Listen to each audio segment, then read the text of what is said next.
ఆలోచన లేదు. ఈ జన్మ అనేది ఏంది? మన చేతికి మైలంటే కలుపుకుంటాము, బట్టలకు మైలంటే నింపుకుంటాము సబ్బు పెట్టి. మన ఈ జన్మ అనేది ఏందని కలుపుకోలేమా? ఈ జన్మ ఎందుకు కలిసినాము?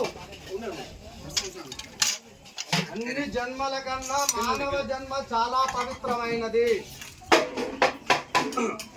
ఈ మానవ జన్మలన్నా నిజంగా నిజాయితీగా ఉంటేనే మరో జన్మ లేదు. కోరికలు లేని ఆలోచనలు తెప్పిస్తుంది.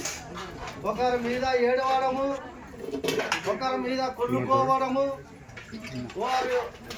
పగవాడు ఒకరి మీద పగవించుకోవడం, ఇవన్నీ ఆలోచనలు తెప్పిస్తుంది. ఎందుకు తెప్పిస్తుంది అంటే, ఉదాహరణ మనం ఒక ఇల్లు కట్టుకో, పక్క పంట వాళ్ళు ఏడుస్తారు, వేరే ఏడుస్తారు. నువ్వు ఒక డెవలప్మెంట్ బిజినెస్లో డెవలప్మెంట్గా అబ్బాయి బాగా బతుకుతున్నామురా, మంచిగా డెవలప్మెంట్ అయిందని.